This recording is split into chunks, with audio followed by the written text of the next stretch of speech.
Jennifer Dulos was not a celebrity. She wasn't a politician, or a Hollywood actress, or someone most people had ever heard of.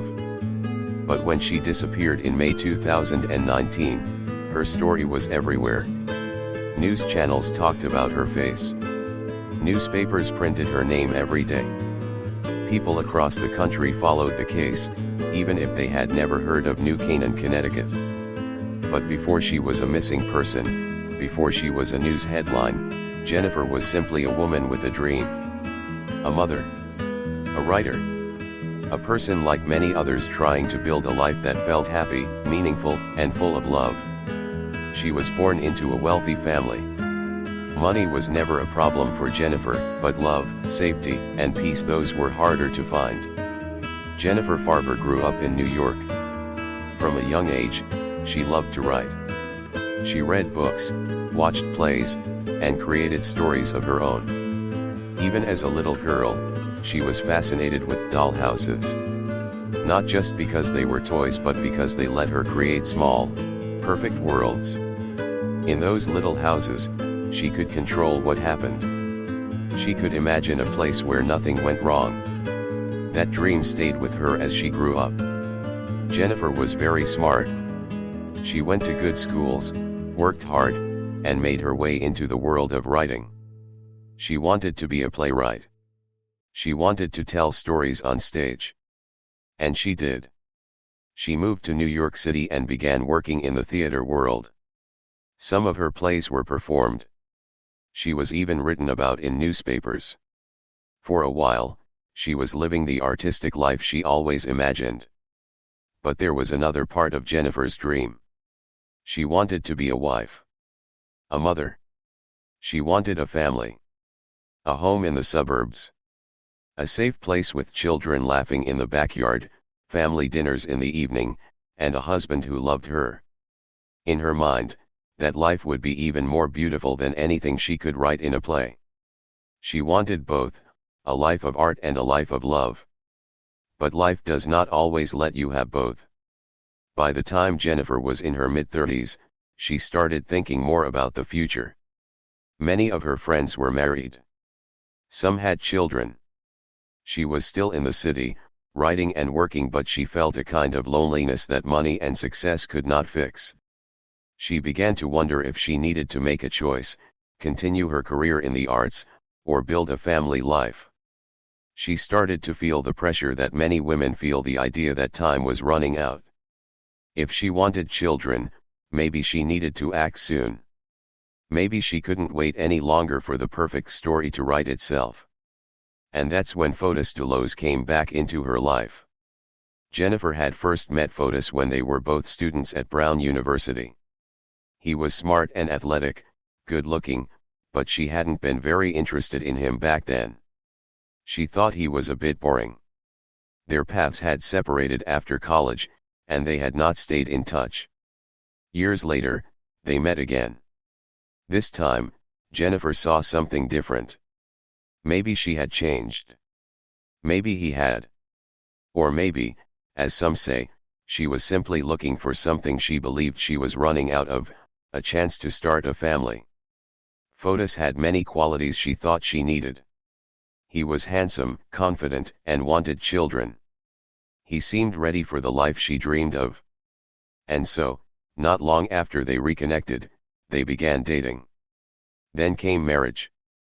Then children. At first, it all seemed right. After marrying Fotis, Jennifer left New York City. She gave up her apartment, her career, her artistic life. She moved to Connecticut, to a beautiful home in a wealthy town. It was the kind of place people imagine when they think of the American dream: green lawns, clean streets, quiet nights, and big houses. The perfect place to raise a family. Jennifer and Fotis had 5 children, 2 sets of twins and a 5th child. They were close in age. The house was always full of noise, energy, and activity. Jennifer threw herself into being a mother. She cared deeply about her children. She made sure they had the best education, went to the right activities, and felt loved every day. She was involved in school events, friendly with other parents, and always present in her kids' lives. Outside, it all looked perfect. But inside the home, something darker was growing. Jennifer began to realize that the life she built wasn't as safe as she hoped. Fotis was not the man she thought he was. He wasn't just ambitious, he was controlling. He had a strong belief that men should be in charge. Jennifer felt that her voice was no longer heard. Over time, she became afraid. Their relationship started to fall apart. Arguments grew more frequent. Trust disappeared.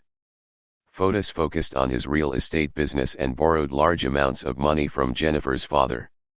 The pressure built up: financial pressure, emotional pressure, and fear. Still, Jennifer stayed. For a while, at least. Many people in troubled marriages do. She tried to protect her children. She tried to keep the dream alive. But at some point, she knew it had to end. Jennifer was not just a mother. She was a writer. And even during the hardest parts of her marriage, she continued to write. In one published essay, she reflected on her life. She wrote about how, as a girl, she dreamed of building the perfect home, like one of her childhood dollhouses. A home where everything had its place, and nothing ever went wrong. But now, as an adult, she was beginning to understand, that kind of perfection didn't exist. It was an image, something sold to her by magazines, movies, and fairy tales. Real life was harder. Real people made mistakes. Real families broke. She began to grow out of the fantasy. And that was when she made her choice: she filed for divorce.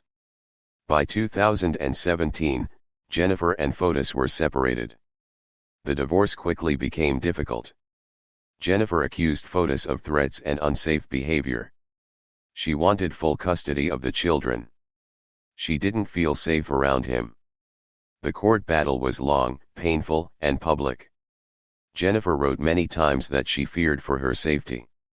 She told friends and lawyers that if anything ever happened to her, they should look at Fotis. She tried to protect herself and her children. She followed the law. She showed up to court. She kept going, even when it was hard. All she wanted was a peaceful life. A safe place for her kids. But that peace never came. Jennifer and Fotis were now married. On the outside, their life looked perfect. They had a big house in Farmington, Connecticut. They had 5 beautiful children.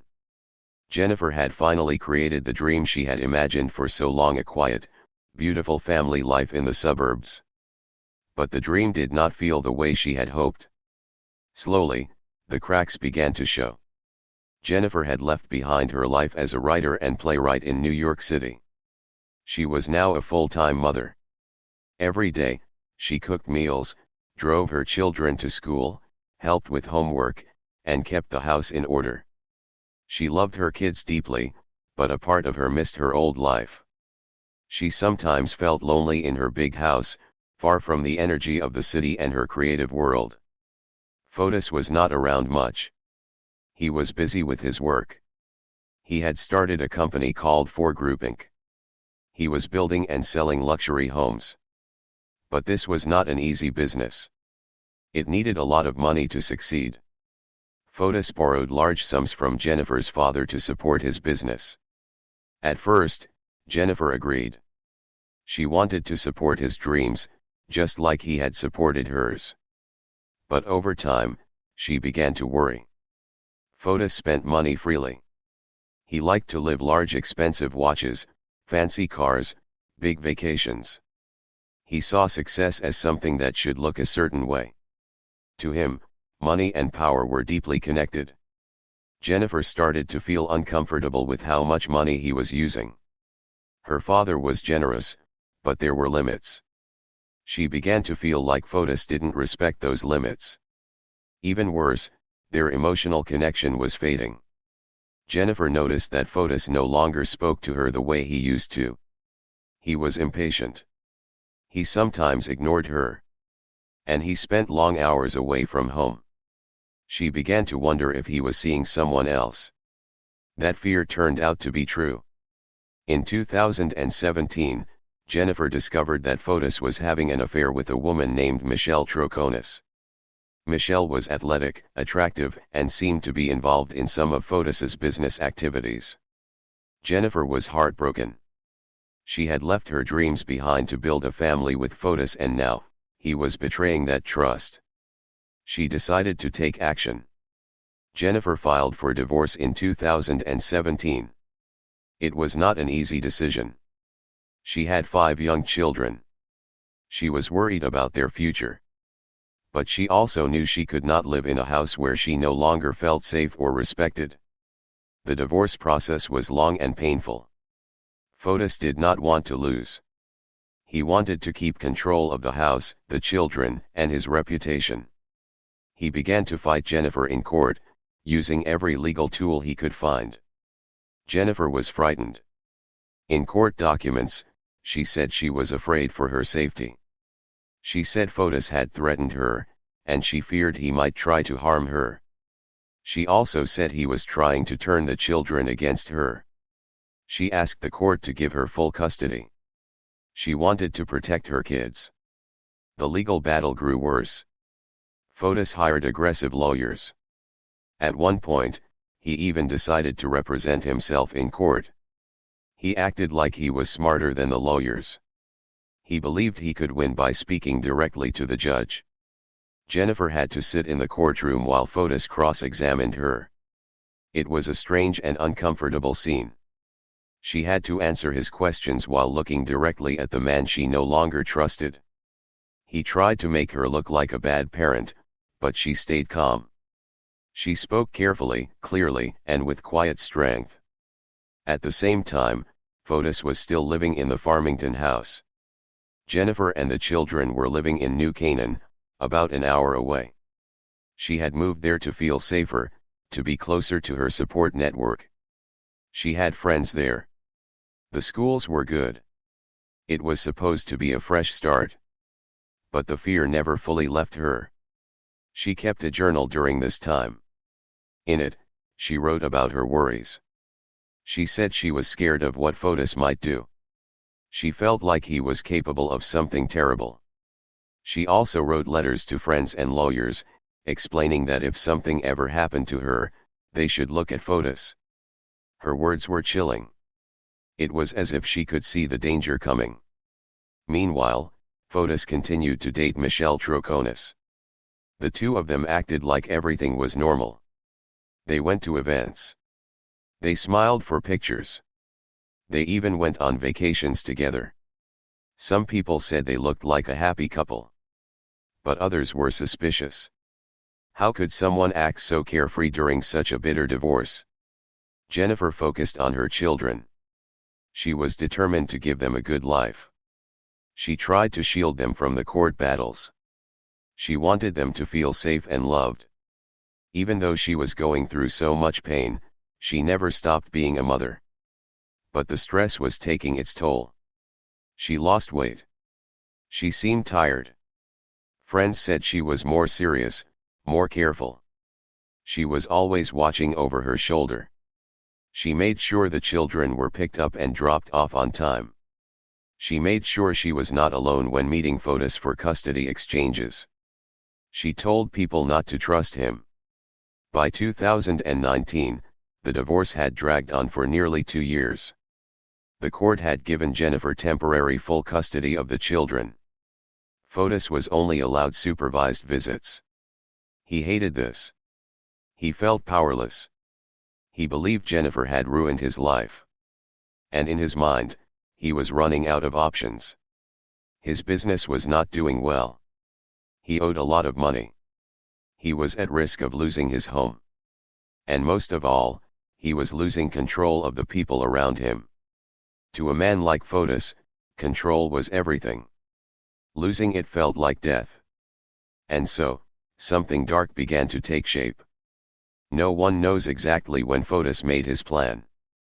No one knows what he told Michelle, or how much she understood. But what is clear is this: Fotis was desperate. And desperate people sometimes do terrible things.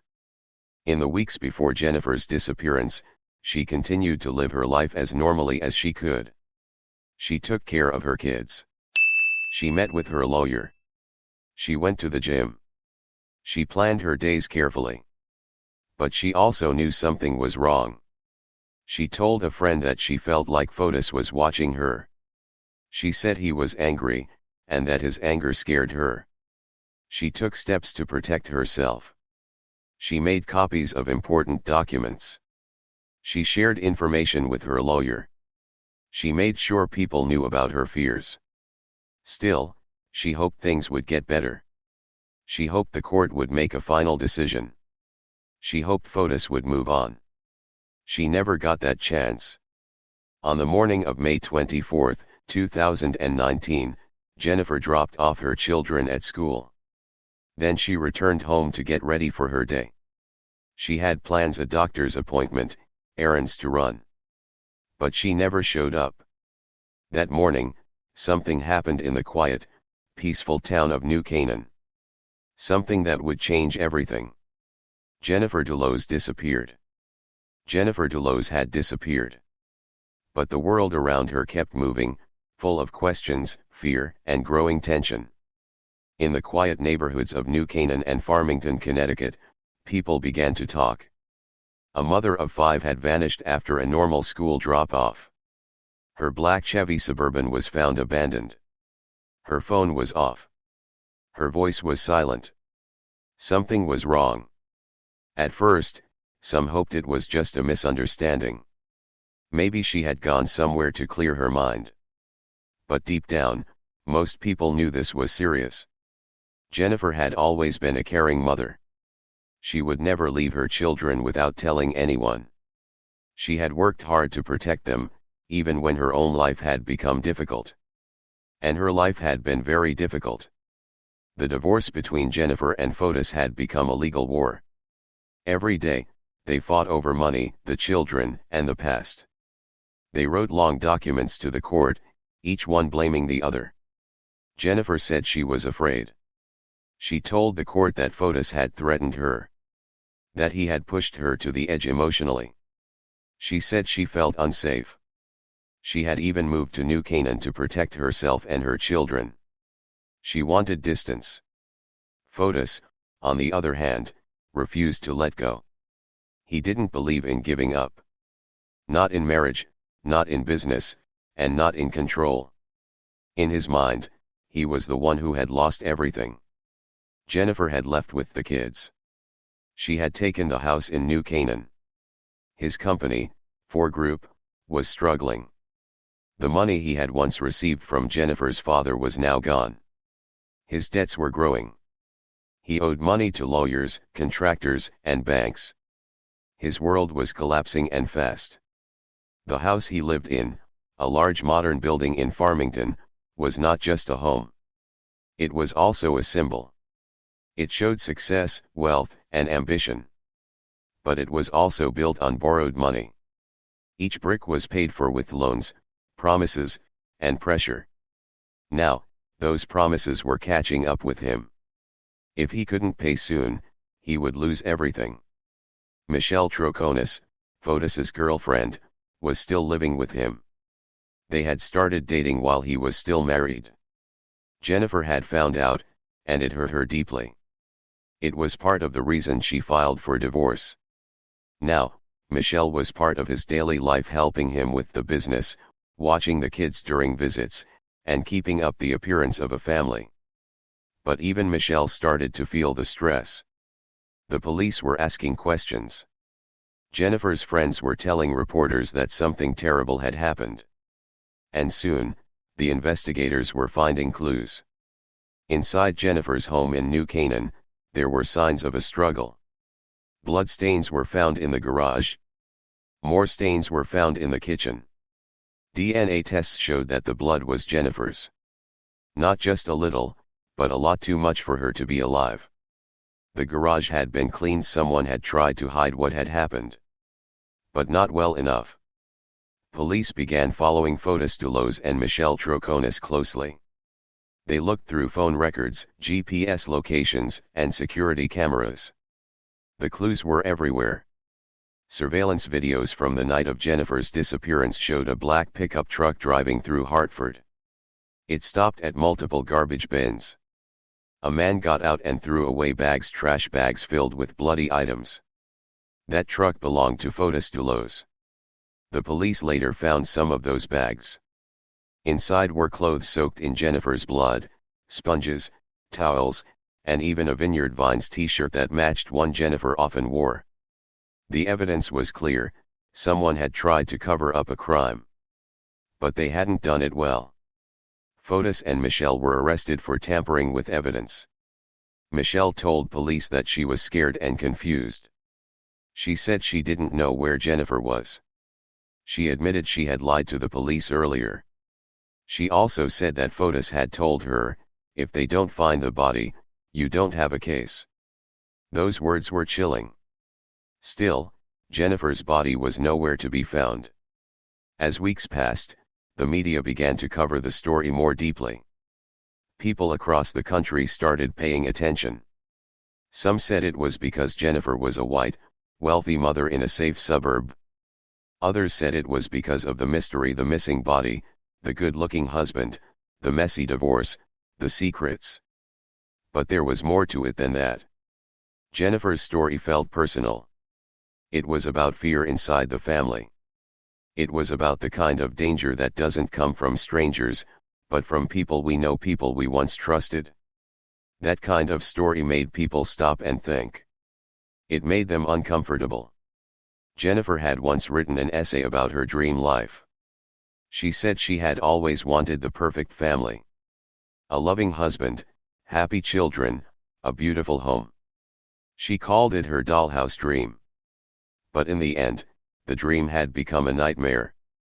Friends and family of Jennifer were heartbroken. Her 5 children were now living with her mother in New York. They were safe, but their lives had changed forever. Their mother was missing. Their father was in trouble. Their home was broken. Back in Farmington, Fotis tried to continue his life. He gave interviews, saying he was innocent. He smiled for the cameras. He seemed calm. But inside, the pressure was building. The evidence against him was growing. His finances were worse than ever. And the world was watching. Michelle, too, felt the weight. She had been loyal to Fotis, but now she wasn't so sure.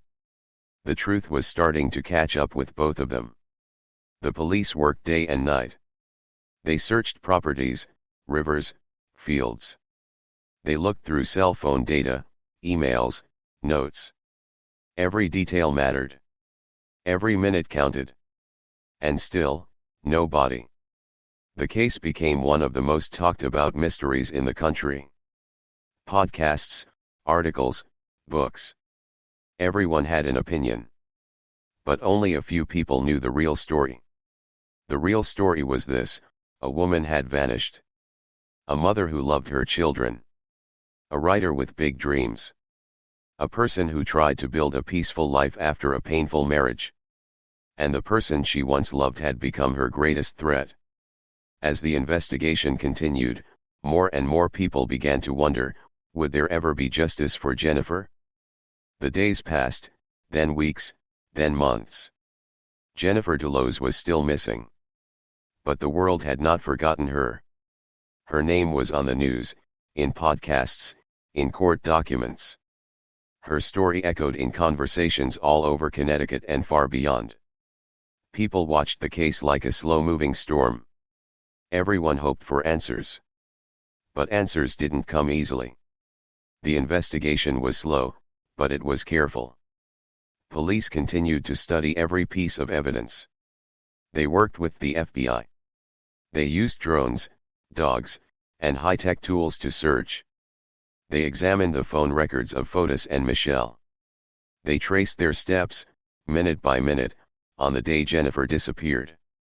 And more disturbing details came to light. The pickup truck Fotis had borrowed from one of his employees was a key piece. That employee, a man named Powell, told police he had lent the truck to Fotis. But when the truck was returned, something was off. The seats had been changed. The truck had been cleaned. Fotis said he had it washed. But Powell felt uncomfortable. Later, police discovered that the seats had been switched with older seats, taken from another truck. Why? Probably to remove any traces of blood or DNA. But small pieces of Jennifer's DNA were still found. Traces on a seat belt. Hints in a corner. Not enough to give clear answers but enough to raise questions. Meanwhile, Michelle Troconis was having a hard time keeping her story straight. At first, she supported Fotis. She said they were together the whole time on the morning Jennifer went missing. But when detectives showed her GPS records and surveillance videos, she began to change her story. She admitted that she and Fotis had stopped in Hartford. That they had thrown things away in trash bins. She said she didn't know what was in the bags but later said they had cleaned the house. The house. She didn't live in New Canaan. The only house that needed cleaning was Jennifer's. Her words were slipping. Her mask was cracking. In one recorded interview, Michelle said something that stayed with investigators: "He lied to me all the time." That simple sentence made people wonder, was she a victim, too? Or just another person trying to protect herself? Fotis Dulos, on the other hand, acted like nothing was wrong. He appeared in court wearing nice suits. He smiled. He shook hands. He said he was being treated unfairly. That people had rushed to judge him. That the media had made him look like a villain. But behind the calm image, things were falling apart. His business had collapsed. The Four Group had no clients, no money. He owed over $7 million. The Farmington house was in foreclosure. He was being watched every day. His movements were tracked.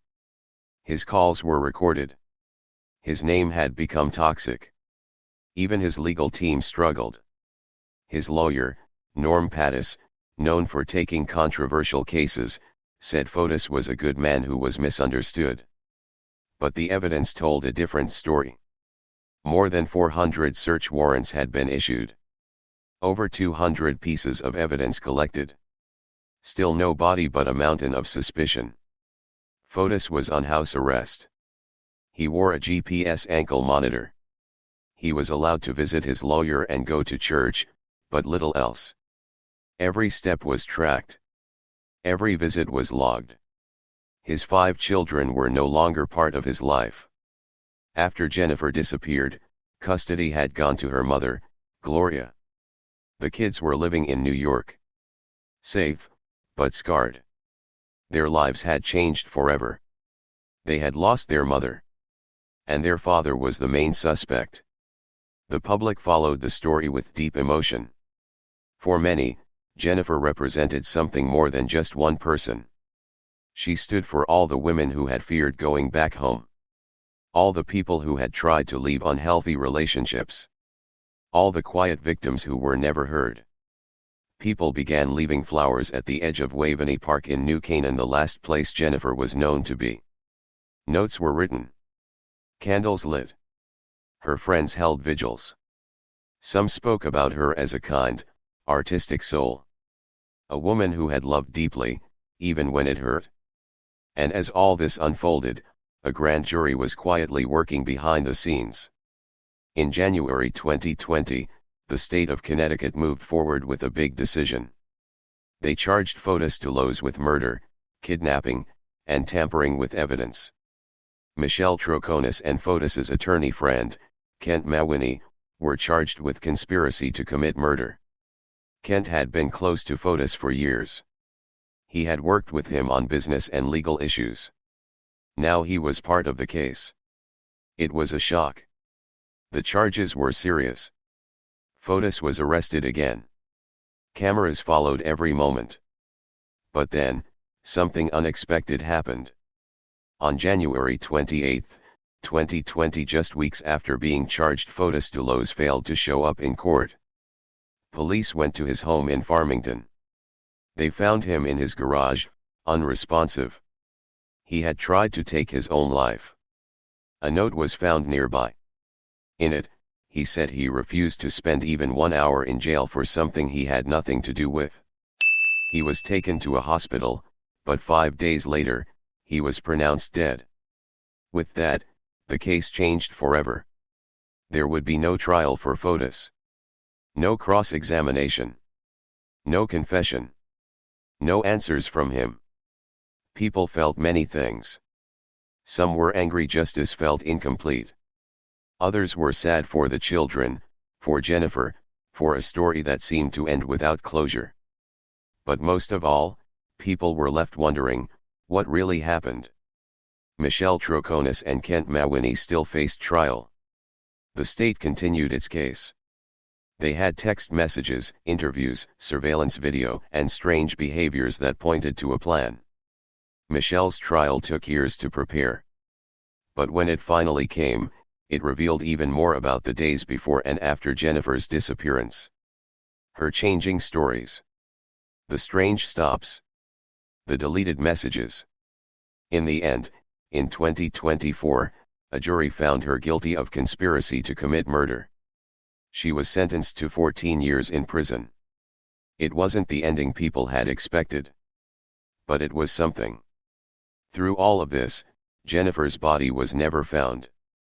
That one question remained. Where was she? Without a body, some people still had doubts. But not many. The evidence was heavy. The blood, the lies, the timeline, it all pointed in one direction. Yet Jennifer herself remained silent. Still, her voice lived on in the essays she had written, in the memories of her children, in the hearts of friends who refused to let her be forgotten. And in the end, that may be what mattered most. She had been a writer. A mother. A dreamer. She had believed in love, in family, in creating something beautiful. Even when the world around her turned dark, she had tried to build something light. Her story was not just about crime. It was about hope and heartbreak and the search for truth. The case was over, at least in the courtroom. Fotis Dulos was gone. Michelle Troconis was found guilty. Kent Mawhinney still faced legal consequences. But even with those outcomes, the story didn't feel finished. Because Jennifer Dulos was still missing. There was no grave to visit. No final goodbye. Her family, her children, and her friends had to move forward without ever truly knowing where she was. Still, they moved forward. Jennifer's mother, Gloria Farber, stayed strong through every court hearing. She had taken care of the 5 children since the day Jennifer vanished. Now in her 80s, she lived in New York, where the kids went to school and tried to rebuild their lives. She rarely spoke to the media, but in court, her voice was clear and calm. She said her daughter had been a devoted mother and a kind, gentle soul. For the children, life would never be the same. They had lost both parents, one to a crime, the other to a terrible decision. They had lost their home, their routine, their sense of safety. But they had each other. And they had love. That love came from their grandmother, from extended family, and from people they had never even met. Strangers sent letters. Teachers offered support. A whole community came together to protect them from the harshness of the spotlight. Reporters respected their privacy. And the world, in its own way, tried to make space for healing. Meanwhile, something bigger was happening across Connecticut and even beyond. Jennifer's story became a symbol. It started conversations about domestic violence, custody battles, and the hidden dangers behind closed doors. People realized that abuse didn't always look like bruises. Sometimes it looked like control. Like fear. Like gaslighting. Like silence. Jennifer had feared for her safety, but the system hadn't done enough to protect her. So, changes began. Connecticut lawmakers passed new legislation in Jennifer's name. The Jennifer's Law, signed in 2021, made it easier for courts to recognize coercive control, a type of emotional abuse where one person tries to dominate another through fear, threats, or manipulation. This law gave judges more tools to help victims of psychological abuse, especially during custody and divorce cases. It made emotional harm easier to document. And it gave people a chance to speak up before something terrible happened. Victims' advocates saw it as a major step forward. Survivors said they finally felt heard.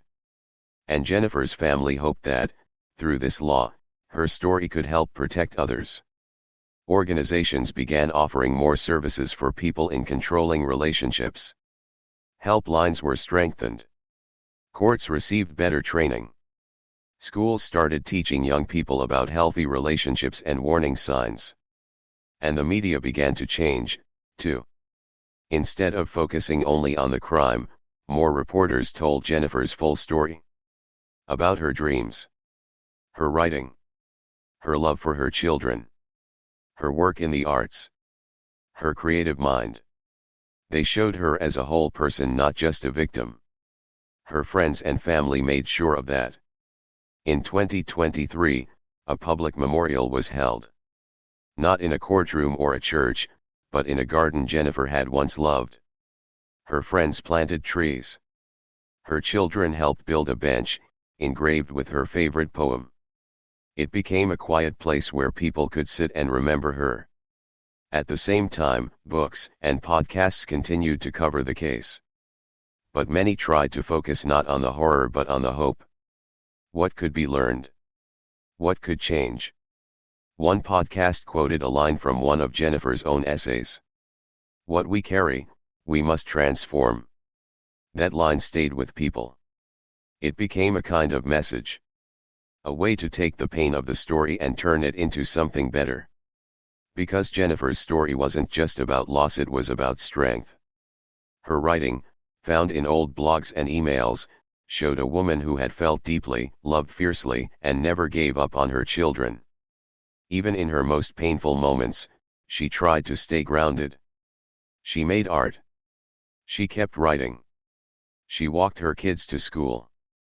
People who read her words felt connected to her. They saw themselves in her. And they asked harder questions. How do we protect people before it's too late? What can we do when someone seems afraid but doesn't say it out loud? How can we help people leave when leaving is the most dangerous part? These questions led to real changes in shelters, courts, and communities. Jennifer's case also changed how some police departments handled missing persons. They responded faster. They coordinated better. They trained officers to look for signs of domestic abuse even in early reports. Because what happened in those first few hours could mean everything. And in New Canaan, where it all began, people still remembered. Each year on May 24th, the anniversary of Jennifer's disappearance, friends lit candles. They shared memories. One woman placed flowers at the edge of Waveney Park. Others posted pictures of Jennifer with her kids laughing, dancing, living. It reminded people that behind every headline, there's a human being. A person with dreams, fears, and a future that mattered. And for those who worked on the case, the detectives, the lawyers, the reporters, it never truly ended. Many said it was one of the most emotional cases they had ever handled. Some still had unanswered questions. Where was Jennifer? What really happened inside that garage? What did Michelle know? What did Kent know? Some things may never be known. But others were now painfully clear. Jennifer had asked for help. She had taken the right steps. And even so, the system hadn't protected her in time. But her story changed things. It opened eyes. It pushed for reform. And it gave a voice to people who had felt invisible. Her children are growing up now. They live outside of the spotlight. Their names are protected. Their lives are quiet, and that is exactly what their mother would have wanted. Jennifer's story didn't have a happy ending. But it had meaning. And sometimes, meaning is what survives when everything else is lost. In every courtroom where Jennifer's law is used. In every shelter that helps a woman escape quietly. In every friend who speaks up when something feels wrong. Her story lives on. Not just as a crime, but as a call to action. Not just as a mystery, but as a memory. Jennifer Dulos, a mother, a writer, a woman who loved deeply, will not be forgotten. If this story moved you, please like and share this video to help others learn about Jennifer Dulos and the silent struggles too many people face. Your support helps keep these important stories alive. Don't forget to subscribe to Rose and Crime for more real-life cases told with care and honesty. Together, we can remember, raise awareness and never stay silent.